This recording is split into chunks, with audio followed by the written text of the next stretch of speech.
Welcome to Grit and Gravitas with Ann and Annie, bringing you savvy, spirited stories of success. We're excited to deliver 30 minutes of inspiration, impact, and goodness. We'll be bringing you guests and friends from around the country who have very special work and personal journeys. I'm Ann Deeter Gallaher, your co-host with Annie Carnathan, and this is Grit and Gravitas. Let's go!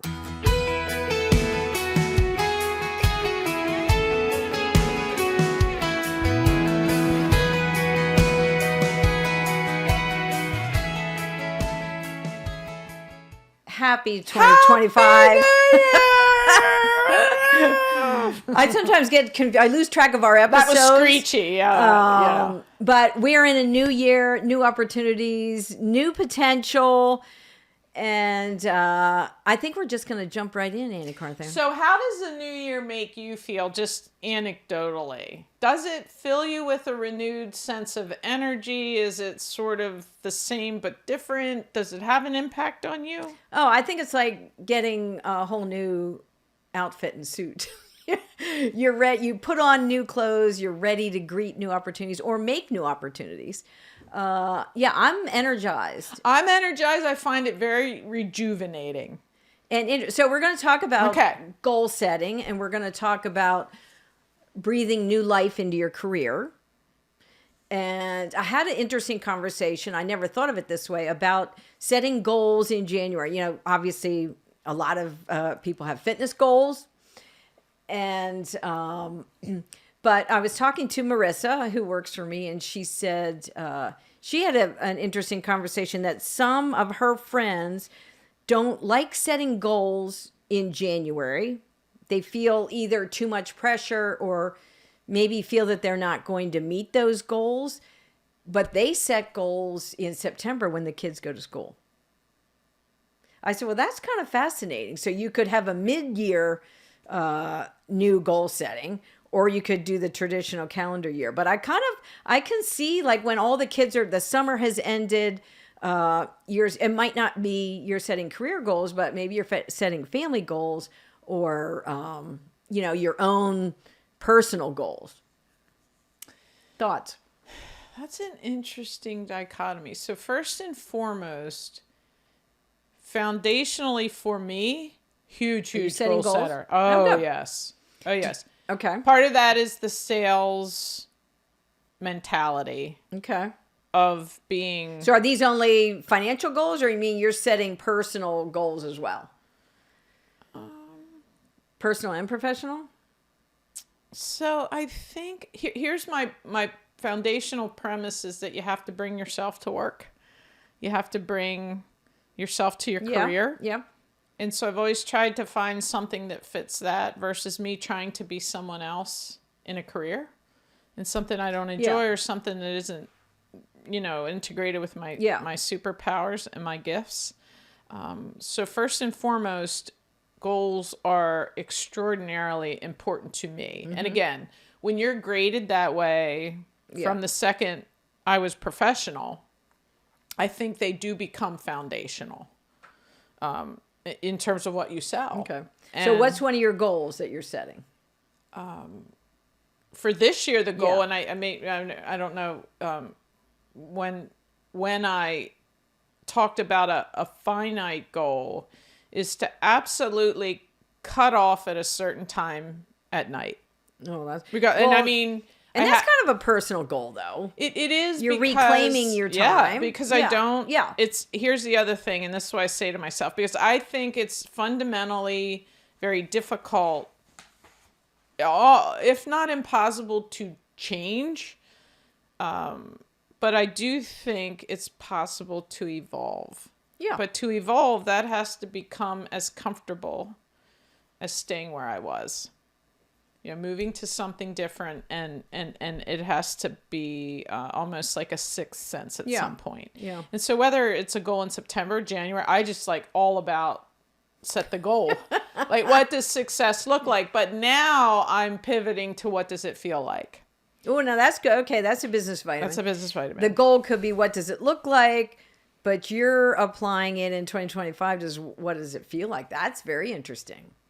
I would like to feel, and I do say this a lot, with peace and love. With peace meaning I'm not being combative. I'm not arguing. I'm not challenging, because I do have a way and a sense of style to present it that way. Yeah. And essentially, it doesn't matter how I intend it. It matters how people receive it. Yeah. And when you have but you can't control how people receive personality. You can control your tone and delivery. But you can't, depending on who the person you're talking to, they might be hypersensitive, or they might. But I'm effusive, right? I'm loud. I'm spontaneous. I'm volatile. There's just a mix of that. I know volatile is a strong word. I don't think you're volatile. I mean, I think when it's sales, there's just a lot of things to it that sometimes. But you're not. I know you see yourself largely. You're in leadership. Part of that is sales, so you can't be volatile and sustain leadership. So some of that must be tempered. Maybe in a sales transaction, some of these apply. But don't you think I think you're describing yourself maybe a little harder. And I think that's an interesting business for me, because we see ourselves through our own lens. Yeah, and I don't think volatile people don't attract people. Correct, and they definitely don't keep them.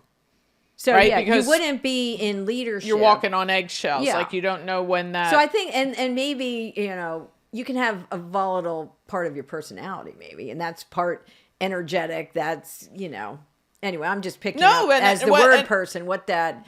But words matter. Words are if you describe yourself as volatile, that's not necessarily a positive. Like people wouldn't walk away and say, wow, I'm so glad I met that volatile person. I think that's a great point, and that's why I think you need people that are going to say things like that. Yeah, I think energetic and bubbly and loud, and I mean, my mom still shushes me, and she's 84. I'm like, I don't know, Mom.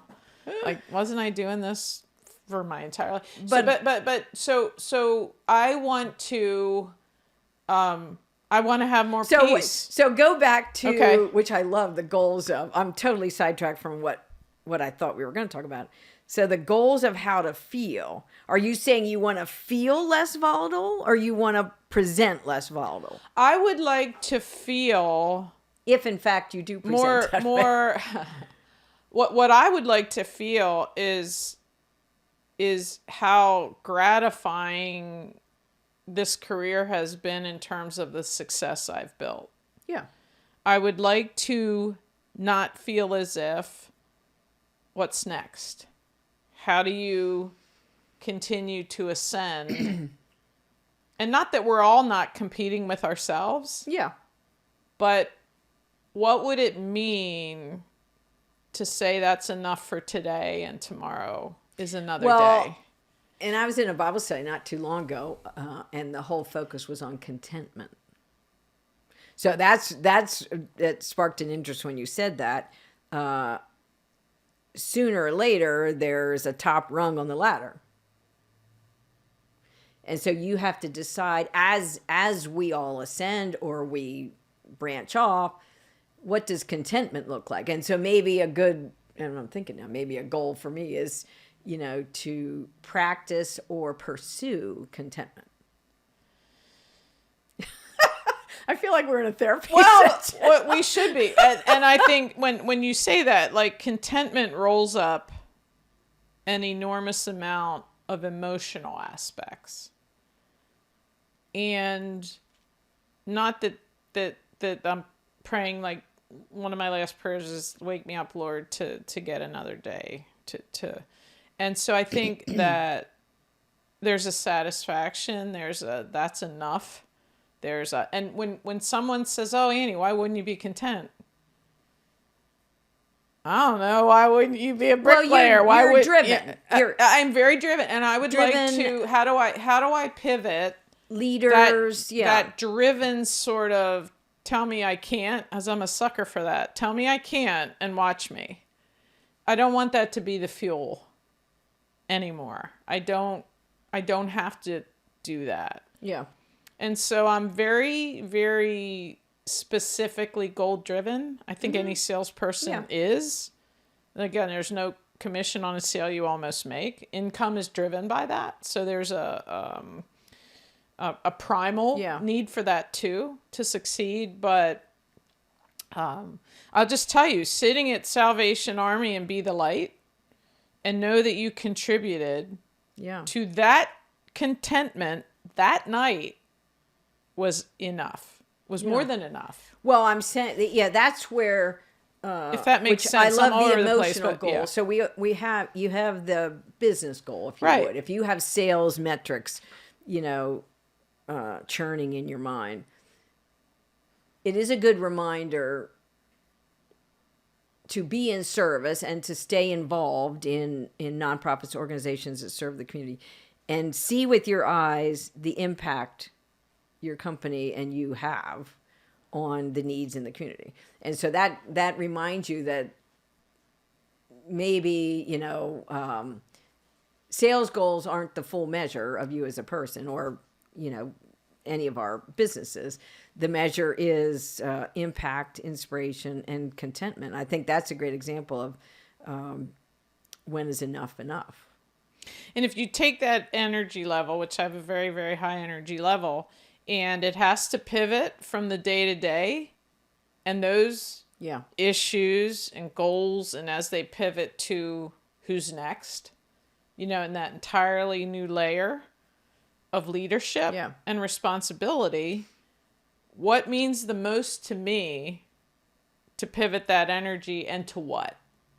And I want it to be feelings and gratification and contentment and the acknowledgement of how blessed, extraordinarily blessed I've been. Yeah. And that's that's learned. It's been good though, because it's helped me to fill up that space of energy. Yeah. That has gone here for as long as I can remember, to, okay, now what for that part of the bucket? Am I making any sense today? I swear I just came... It's a stream of consciousness. It is, it is, because you have such good things to think about, and it's free-form thinking, which we're sharing with our audience, right? So they could... That's the purpose of a podcast. That's exactly right. And it is not scripted, which you often remind me of. Free-form, for better or for worse, we're free-forming it. I don't think we're the only women's thinking this. And so someone is getting something that goes, you know what, I have to think about that. Like, I just want to feel better, less stress, less conflict. I want to feel better about what I've done. Yeah. Well, I could sit here and tell you that you absolutely should. I wouldn't think that's a challenge enjoy it for more. You. Enjoy it. But I'm very driven, and that's a huge complexity to my quilt. There's a lot of squares that are wrapped around what it means to excel and succeed. It's hard to take that off. Yeah. And I think, maybe another way, I absolutely love the goals for the feeling. And again, this is all on us to make this, we set our goals and we control how we feel. So I think maybe that's surrounding yourself with people that help you feel that way. Not more volatile people, if you would, or hard charging who don't know how to be at peace or enjoy, a dinner or a cup of coffee and where you don't feel you have to perform. Exactly. Just more people that understand completely, that just take that in and relate to that, and just enjoying that. And I think maybe helping us set goals, if we start backwards and we start from age 80 and we say, what do we want to feel content about? What would we be most proud of in our career, in our personal lives? Work it backwards. And you have it. And then say, right? Yeah. And then you're going to say your family and your own business, the success of your own business, and look at those two for you. Well, I struggle with contentment too. I'm probing with you because I'm answering my own challenges. And I think that's a result of, being driven, whether you're CEOs or entrepreneurs, you're starting things. And I also had a conversation excuse me, earlier this morning with another CEO, and we were talking about mediocrity and like pouring ourselves into people whose maybe bucket is full and they don't want any more of us.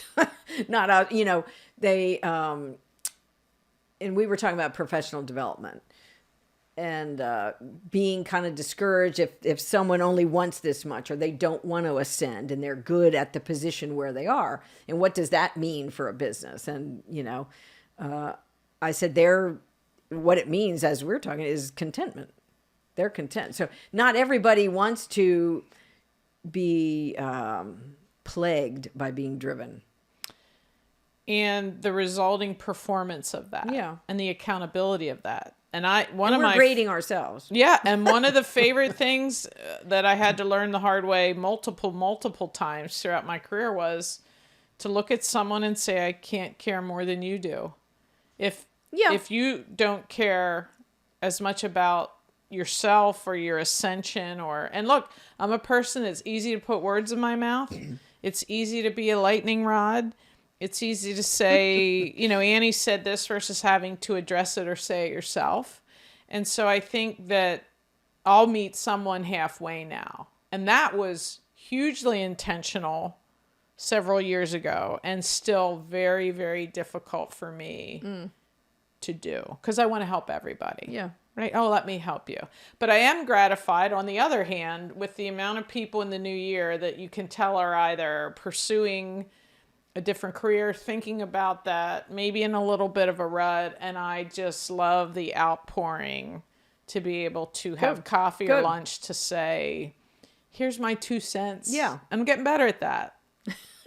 Right. Just to sort of not get engaged in terms of being a barnacle. Yeah. For the outcome of that. Yeah. Like, here's my 2 cents, right? You're giving a fresh perspective and maybe an opinion. I'm assuming they've asked for it. And then you're going on with your life and they'll dip in and out if they say, could we have another cup of coffee? Could you go deeper with me on this? Could you open doors instead of, I suffer from that too, saying, oh, I can do this, this, and this for you. That may or may not have been what they asked. And so when do you know, like, okay, let this be their journey, and maybe they can open the door. It won't be today, but maybe they need to learn how to navigate networks or go up the ladder or whatever. Some of that. And halfway is great. I'm happy to meet you halfway, right? We both have the same amount of hours in a day. Yeah. We prioritize based on not on what we say, but on what we do. And I'm voting every single day with the same 24 hours everyone else has. And that's really the barometer of someone's character versus what they say they'll do. Yeah. Right? It's a great idea and then not execute on the idea. Oh, he has great ideas, but they're never executed. Yeah. So there's a big difference because now what? You have chance of failure, the chance of success, but you're in it. You made the decision. You invested in it. And so I'm trying really to just regulate more of just feeling like a life of the incredible success I've had. And it's not accidental. I precisely know exactly that journey. I still feel it. Lots of scars and bruises, but amazing success. And that's really what drives me about this podcast, is to essentially sit here and say whatever I can say that would help someone identify with anything. Yeah. And you do too. And I'm not sure how many people would do that. And so I feel good about that. Well, I think we're trying to talk about things that we wish we knew back then. Right. Precisely. Exactly. How to get on the ladder, not to mention climate. How do we even get in the game? How do we get on the ladder? How do we survive when someone says no, like I'm not interested, Annie? That's, you're a master at that. You could do a master class in that. And is there a top rung for me that says, you know what? You're there, because I have to tell you, and I tell you this all the time, we talk about this, I have to have a purpose. I have to wake up with a purpose. I want to be needed. I really want to help people. And so how does that continue with the same robust energy? Yeah. That doesn't require anything back. Like this podcast, it's just enough for us to do this and say we are helping women. We know we are. Yeah. Right? And the commitment to continue to do that. More of this. Yeah. Right? Yeah. And that this is an absolute goal for me. And it just, the foundation changed. Okay. And it's difficult to evolve. Right? And some days are better than others. You sound like you're retiring. You're not having a retirement announcement on here that I'll be totally blindsided But by isn't it ironic that the point of succession is to make yourself irrelevant? Well, I think that's enormously intriguing. Of a good leader or manager. You know, you can't move on until you've already trained your replacement or brought in the best team to do that. That is the mark of a good leader. And it just, boom, it happens. And there's a lot of, in real time adjustments. And to support that, to engage with that, to change how you're verbalizing that. Yeah. Maybe in the future you'd want to, for your consideration later, when you're talking about this, it might be worth considering that, like, it all just changes. And you have to be as committed to that, to me, than as you were to succeed when you were starting in that position. And so I can't even imagine you doing that with your own company. Like, it's not my company, right? It's your name. It's your company. What you've done to build it and succeed at it, extraordinary. And fun fact, this is year 25. Wow, ADG. 2025 is we gotta have Sarah bring the crumble cookies back. I know it. And I was just talking about her and her dental practice.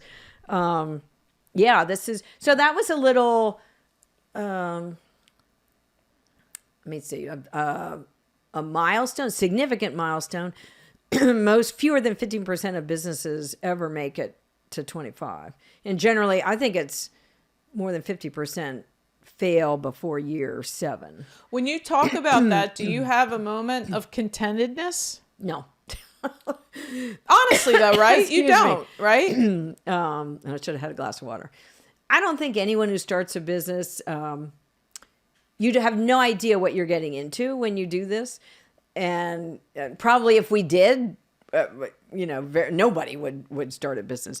But you're excited about the impact you could have and the people that you could help and change economically and maybe emotionally too, as you drive narratives and lift people up. But yeah, I still feel as if I'm new in PR and marketing, and clearly I'm not. And we have evolved from when I first started, it was all print, where your firm's ads were placed. It was all, there was no digital. Then, we were working with floppy disks and computers and emails, and then social media. And we were on the cusp of, and now it's, AI and every other digital form out there. But I think it gives me a sense of excitement, and I'm still not content to, like hang out and rest for a while. So yeah, we'll see where it goes. So the irony in that, when I hear that, is the statistics you stated about any business. Yeah. Yeah. 25 years, you're not content. And so what's it for? I'm pleased. I'm not content. Right? And I think contentedness wraps up peace. Yeah. It wraps up satisfaction. There's a reason I say with peace and love, because I don't want to fight or argue with anybody. Yeah. I will fight for people. I don't want to fight with people. Whether it's a disagreement, which are everyday occurrences. Well, I was going to say, it's how I'm approaching them that I'm trying to be different in. No, but your leadership, you will have that. I mean, I have that. There's no way around that. And for those who refuse to engage like that, you're probably not in the C-suite. And you're not authentic. Yeah, I mean, degree, there's some right? people whose personality, I believe, they are totally compliant. And that's not really a blessing in leadership because, your sole task is to lead and, set the vision and course for the company. But, you're working with people and personalities and pasts. We bring our full self and our Bring past. our whole life to work. Yeah. Yep. So there's no way to get around the emotional part. So I kind of love, you've hit on something with me, and I kind of love even talking to my team, you talking to your team. What are some emotional goals you have? I never even once mine thought are of that. emotional. They're 100% emotional, which is also a pivot for me because they're not specific. They're broader. Analytical. Well, how do you say this is a feeling and you got there or you did get? I mean, and so this is a catch-22 because generally, I'm one to say feelings aren't the full barometer. I mean, you have to work on facts and what you see many times. Not really, I don't know that all our feelings can be trusted. Or our instincts. Because I'll feel different tomorrow. And okay, can I get this? Yes. Is that volatile? That you can't guarantee your feelings. You can't guarantee. That's still not volatile. When you say the word volatile, I feel explosive. Like I know. When I say volatile, do you mean I changing? mean changing. Yeah, no. Yes. That's two different meanings. Then I'm gonna substitute changing for yeah. volatile. Oh yeah. That's totally different. If I say you don't have a volatile personality. No, and when I say our industry is volatile, what I'm saying is it's changing. Oh yeah, that's not. But we were speaking about ourselves. No, you taught me something today. Seriously, so this is changing. Yeah, you taught me something. That's to be the substitution because we were on a huge call the other day, and I said volatile in terms of our vertical, like media and everything. Media, like the vertical of advertising, marketing, AI. And I said it's so volatile. What I meant was it's changing constantly, like daily. Yeah. Right. But now, because of you and our conversation, I'm gonna substitute. See, when you say that word, changing word. Yes. When you say so, and part of your goal was how people perceive what you say. When you say that in a work environment, I feel an immense negative. Guns blazing, Yeah, and you don't want that to frame your company. No. So that's exactly right. Don't even say that word. Not for me or for my company, right? The environment that you're in, you could say is technologically driven. It's disruptive, but it is ever changing, and you're prepared to meet the change. So that's interesting. What we say and how people respond perceive or perceive 100%. The language that we're using. And that's why, one of many reasons I value you, because you need people to say, hey, right? Tell me a little bit more about that, because I don't know. So that's a great, yes. This is a good business vitamin. So I love the first part of framing out, as we start the new year. I do set goals, you set goals. Yes. I'll set them again, in September. I love that aspect too, although it'll be with grandkids, not kids. But I think framing it, setting emotional goals. I love that. Feeling goals. How do you feel about these decisions? And then, so maybe a second business vitamin is, we've said this before, start the new year and commit to surrounding yourself with truth tellers. And maybe that's and I don't mean, someone that's grading you or evaluating you. It's someone to give you that other perspective that you're not thinking of. Like maybe changing out some of the language that you're using when you speak of, what your company provides is giving you a result you don't wish for. That's my personal board of directors. And what I said was it's just, it's shrinking as a concentric circle. Yeah. The people that I just sit with, take a deep breath, exhale, and I'm me. Yeah. Right. More of that time. Right. Because what am I in that moment? I'm content. So it's right. I have, so Corey's that for me. He's part of my personal as board you've of mentioned. directors. Yep, as you've mentioned. He's definitely the chairman. He's a truth teller. Yes. He's like, and how did you arrive at that? And people who are employed by you are less apt to be truth tellers. 100%. They're, right. I'm sure that they would feel their job is on the line. And I'm not even saying that's their role, but if you have a role of friends, you have a role, at church, a group at church that would be maybe truth tellers for you, or just helping you in your personal board of advisors. One of my brothers was up last night. He's got a big meeting today in town. He flew in from Florida, but he has always been a truth teller for me. And on my personal, both brothers, on my personal board of advisors, but always very astute in business. And he's constantly saying, Ann, extract your emotion from this. We're women, though. That's a big challenge, right? I said, but part of it is me. I said, I can't, what we do. Blessing and the curse. Yep. Yeah, I can't really extract. And then I'll work with Marissa on my team and she'll say, but that is who we are. That's what gives women their superpower. That's what allows us to care as deeply about the word choices, and then the why narrative, we get the hurt story. is deeply. Yeah. Why we're hurt, why our feelings are hurt. But I still want to hear what he has to say. I still need to hear that. Maybe someday it'll penetrate, but it's it's I want that different perspective.